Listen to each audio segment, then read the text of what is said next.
ఆరుగురి హత్య కేసులో పోలీసులు దర్యాప్తు ముమ్మరం చేశారు. నిందితుడు రాజ్ కుమార్ ఆచూకీ తెలిపిన వారికి 2 లక్షల రూపాయల నగదు బహుమతి అందజేస్తామని ప్రకటించారు. హత్యల అనంతరం నిందితుడు సెల్ఫ్ డ్రైవ్ రెంటల్ కార్లో పరారయ్యాడు. అతడి కోసం 10 ప్రత్యేక పోలీస్ బృందాలు గాలింపు చేపట్టాయి. సాంకేతిక ఆధారాలు, సీసీటీవీ ఫుటేజ్, టోల్ ప్లాజా వివరాల ఆధారంగా దర్యాప్తు వేగవంతం చేస్తారు. ఆరుగురి దారుణ హత్యల కేసులో నిర్లక్ష్యంగా వ్యవహరించిన ఎస్ఐని సిపి తరుణ్ జోషి సస్పెండ్ చేశారు. మైనర్ బాలిక ఫిర్యాదు చేసిన నిందితుడు రాజ్ కుమార్పై పోక్సో కేసు నమోదు చేసి అరెస్టు చేయకపోవడాన్ని బాధితుల కుటుంబ సభ్యులు తీవ్రంగా తప్పుబట్టారు. పోలీసులే నిందితుడికి సహకరించారని వారు ఆరోపించగా విచారణ చేపట్టిన ఉన్నతాధికారులు సిఐపై చర్యలు తీసుకున్నారు.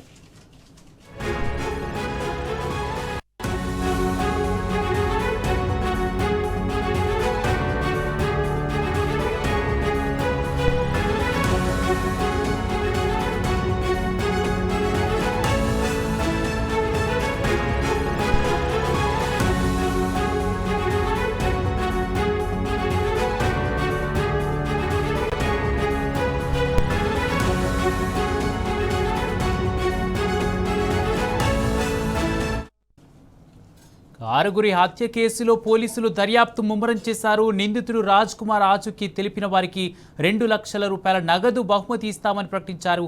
హత్యల అనంతరం నిందితుడు సెల్ఫ్ డ్రైవ్ రెంటల్ కార్లో పరారయ్యాడు. ఇదే అంశానికి సంబంధించి పూర్తి అప్డేట్స్ మా ప్రతినిధి సందీప్ రావు లైవ్ ద్వారా అందజేస్తారు.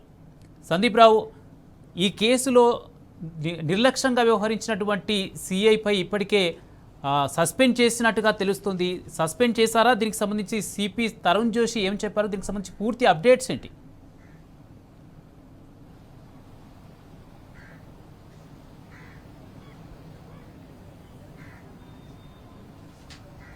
సందీప్.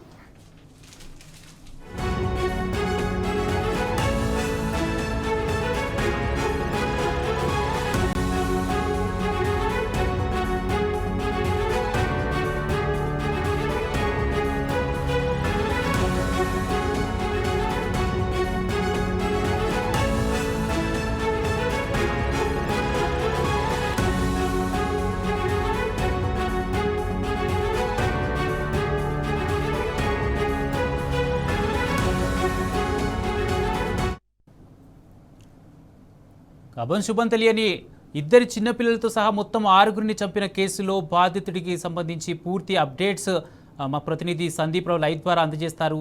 సందీప్.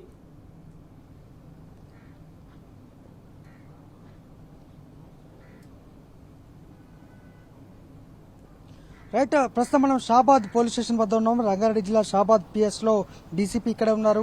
ఇప్పటికీ నిందితుడికి సంబంధించి ఎటువంటి ఆనవాళ్లు కూడా లభించలేదు. ఎందుకంటే నిందితుడు మొత్తం కూడా ఎప్పుడైతే హత్యకు పాల్పడ్డ తర్వాత దాదాపు 70 గంటలకు పైగా దాటింది. కానీ నిందితుడు రాజ్ కుమార్ ఎక్కడున్నాడో ఎవరికి కూడా తెలీదు. ఇన్ని గంటలు గడిచింది, సంబంధించినటువంటి పోలీస్ శాఖ ఏం చేస్తోందనే ప్రశ్న తలెత్తోంది. రాజ్ కుమార్ ఎక్కడ అనే ప్రశ్ననే ఇటు బాధితులు ఎవరైతే ఆత్మహత్య అంటే ఈ హత్యకు సంబంధించినటువంటి కుటుంబ సభ్యులంతా కూడా ఇంకా తీవ్ర ఆగ్రహ జ్వాలలతో ఉన్నారు. మొత్తానికి ఆయన పూర్తిగా రైల్వే ట్రాక్ మార్గంలోనే పరారినట్టు ప్రస్తుతానికైతే ఇప్పటి వరకు గుర్తించినటువంటి సందర్భం. కానీ నిందితుడు ఎల్లలు దాటి అంటే రాష్ట్రం దాటి ఇప్పుడే బయటపడ్డట్టు మనకు స్పష్టంగా కొన్ని విశ్వసనీయ వర్గాల ద్వారా తెలుస్తోంది. ఆయన ఎప్పుడో రాష్ట్రం దాటి వెళ్లాడు, కర్ణాటక ప్రాంతాలతో పాటు ఇతర ప్రాంతాలకు వెళ్ళినట్టు గుర్తించారు. ఈ క్రమంలో మొదట ఎప్పుడైతే హత్య జరిగిన తర్వాత ఉదయం పూట 7 టీంలు ఏర్పాటు చేశారు. తర్వాత ఆ టీంలను 10కి పెంచారు. ఆ 10 తర్వాత ఇప్పుడు 12 టీంలకు వచ్చాయి. కానీ నిందితుడు మాత్రం ఎక్కడున్నారో పట్టుకోలేకపోయారు. ఇంత రాష్ట్ర వ్యాప్తంగా దేశవ్యాప్తంగా సంచలనం రేపినటువంటి ఈ సామూహిక హత్యల కేసు మారణ కాండకు సంబంధించి ఇప్పటివరకు నిందితుని ఆచూకీ మాత్రం దొరకలేదు. రాజ్ కుమార్ రావాలి, రాజ్ కుమార్ను పట్టుకోవాలి, రాజ్ కుమార్ను చంపడం కాదు, రాజ్ కుమార్ను జైల్లో వేయడం కాదు, ఆయన చంపాలి, ఆయన కాళ్ళు చేతులు విరగొట్టి పూర్తి వికలాంగులుగా మార్చాలి అనేటువంటిది వీళ్ళ ప్రధానమైనటువంటి డిమాండ్. ఈ క్రమంలోనే ఇంకా కూడా ఆగ్రహ జ్వాలలు కొనసాగుతున్నాయి. అటు దైవాన్పల్లి వాళ్ళ గ్రామం కావచ్చు, అలాగే ఇటు షాబాద్ పోలీస్ స్టేషన్ వెనుక ఉన్నటువంటి బాధితురాలి ఇంటి నివాసం వద్ద కూడా పోలీసుల బందోబస్తు పటిష్టంగా కొనసాగుతోంది. ఎందుకంటే ఏ నిమిషంలో ఎవరు వస్తారో, ఎవరు అటాక్ చేస్తారో, బాధితుని ఎవడైతే నిందితుడున్నాడో వారి నివాసం కావచ్చు, అలాగే బాధితుల ఇంటి వద్ద కూడా చాలా మంది అనేక మంది వస్తున్నారు, వాళ్ళకి సంఘీభావం ప్రకటిస్తున్నారు.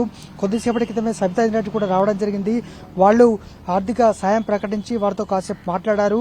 వాళ్ళు పూర్తిగా ప్రభుత్వము అలాగే సర్కారు పోలీసుల ఫెయిల్యూర్ అని చెప్పడం జరిగింది. ఎందుకంటే ఆ ఇంట్లో ఈ పోలీస్ స్టేషన్ వెనుక ఉన్నటువంటి బాధితురాలి నివాసంలో 2 హత్యలు జరిగాయి. అయితే వాళ్ళ ఎవరైతే బాధితులు ఉన్నారో ఆమె పోక్సో సంబంధించినటువంటి ఆ మైనర్ బాలికకు సంబంధించి ఒక సోదరి ఉంది. ఆ సోదరి ఆమె మానసిక వికలాంగురాలు, అలాగే ఆమెకు ఎటువంటి అంటే బుద్ధి బలం ఎటువంటి కూడా లేదు. కనీసం చూడడం తప్ప ఆమెకు మాట్లాడడానికి రాదు, చేతల్లో చెప్పడం తప్ప. మరి ఇద్దరిని హత్య చేసిన తర్వాత ఆమెను అక్కడనే వదిలేశాడు. కానీ ఆమె రక్త మడుగులోనే దాదాపు కొన్ని గంటల పాటు పడి ఉంది. మరి పోలీసులు ఈ ఎవరైతే మృతులు ఉన్నారో వీళ్ళని ఆసుపత్రికి తరలించారు తప్ప మరి మమ్మల్ని ఎవరైతే మానసిక వికలాంగురాలను ఎందుకు తీసుకుపోలేదు అనేటువంటిది వాళ్ళు చెప్తున్నారు. వాళ్ళు డిమాండ్ చేశారు. సబితా ఇంద్రారెడ్డి కూడా ఇదే చెప్పడం జరిగింది. మొత్తానికైతే ఈ కీలకమైన ఘటనలో ఇప్పటి వరకు పోలీసుల ఫెయిల్యూర్ క్లియర్ గా కనిపిస్తోంది. ఎందుకంటే ఫ్యూచర్ సిటీగా పేర్కొంటున్నటువంటి ఈ ప్రాంతంలో ఈ రకంగా ఒకేసారి సామూహికంగా 6 హత్యలు జరగడము, దానికి సంబంధించినటువంటి నిందితుడు ఎప్పుడో రాష్ట్రం దాటి ఎల్లలు దాటిపోవడం అనేటువంటిది అత్యంత బాధాకరం. మరి రకరకాల పుకార్లు నిందితుడు పట్టుబడ్డాడని ఒకరు చెప్తున్నారు, కానీ అది నిందితుడు పట్టుబట్టలేదని పోలీసులు చెప్తున్నారు. మరి నిందితుడును ఆచూకీ దొరికితే 2 లక్షల పరిహారం ఇస్తామని ఇప్పటికే ఇటు పోలీస్ శాఖ ఫ్యూచర్ సిటీ పోలీసులు అయితే ప్రకటించారు. కానీ నిందితుడు ఇప్పటి వరకు మాత్రం పట్టుబడలేదు. మరి రాష్ట్రం దాటినట్టు గుర్తించగా షాద్ నగర్ నుంచి రైల్వే ట్రాక్ మార్గం గుండా ఇటు బస్ స్టేషన్స్ కావచ్చు, ఈ ట్రావెల్స్ బస్సులు, అలాగే సంబంధించినటువంటి సిటీ బస్సులు, అలాగే రైల్వే సంబంధించినటువంటి మార్గాల్లో మొత్తం కూడా జల్లెడ పట్టినప్పటికీ ఇప్పటి వరకు నిందితుని ఆచూకీ దొరకలేదు. కారణం ఎందుకంటే సీసీ కెమెరాలో ఎక్కడ బయటపడలేదు. ఎందుకంటే సీసీ కెమెరాలో పేరుకు మట్టుకే ఉన్నాయి తప్ప ఎక్కడ కూడా రికార్డు కాలేదు. ఒకవేళ నిందితుని ఆనవాళ్లు ఏ కొంచెం పట్టుబడినా కూడా ఇప్పటికీ దొరికేవాడు. ఏదో ఒక తిమ్మాపూర్ ప్రాంతంలో శంషాబాద్ శివార్లో ఒక్కసారి ట్రాక్ అయినట్టు చెప్తున్నారు, కానీ అది కూడా ఉత్తదే అన్నట్టు మనకు అర్థమవుతుంది. ఎందుకంటే వాళ్ళ తప్పిదాన్ని కప్పిపుచ్చుకోవడం కోసమే ఈ రకమైన ప్రయత్నం చేస్తున్నట్టు మనకు క్లియర్ కట్ గా అర్థమవుతోంది. కొద్ది రోజుల క్రితం ఇక్కడికి ఇదే ప్రాంతానికి రేవంత్ రెడ్డి సీఎం హోదాలో ఆయన డిప్యూటీ హోమ్ మినిస్టర్ గా కూడా వారు వ్యవసాయవుతున్నారు. మరి ఈ రకమైన సిచ్యువేషన్ ఎందుకు కొనసాగుతుంది? ఫ్యూచర్ సిటీగా ఎంతో అభివృద్ధి చేయాల్సిన ప్రాంతం ఈ రకంగా ఎందుకు సాగుతుంది? పోలీసుల వ్యవహార శైలి ఈ విధంగా ఉంటే ఎస్ఐ రమేష్ తో పాటు సిఐ క్రాంత్ రెడ్డి సస్పెండ్ చేసి చేతులు దులుపుకున్నారు. మరి మిగతా వారి పాత్ర ఏంటి?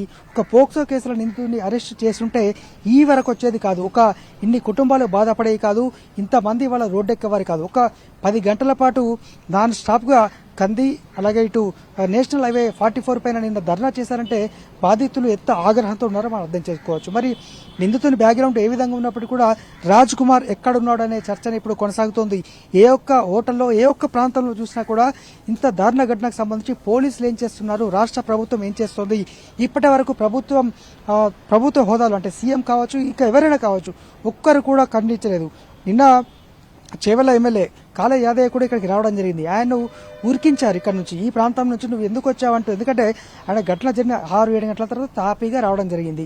ఇప్పుడు ఎందుకు వచ్చారు, న్యాయం ఏం చేస్తారు, 6 చనిపోయిన తర్వాత మీరు వచ్చి చేసేదేముందంటూ నిలదీయంటూ ఆయన అక్కడ నుంచి హుటాహుటిన ఉడాయించినటువంటి సందర్భం మనకు కనిపించింది. అది కూడా బందోబస్తు మధ్య. మరి ఇంత దారుణంగా బాధితులున్న అంటే ఎవరైతే వాళ్ళకి సంబంధించినటువంటి బాధితులు ఉన్నారో వాళ్ళంతా కూడా తీవ్ర ఆగ్రహంతో ఉన్నారు. ఇప్పటికీ కూడా నిందితులు పట్టుబడలేదంటే అర్థం చేసుకోవచ్చు పోలీస్ శాఖ ఎంత ఫెయిల్యూర్ అయిపోయింది.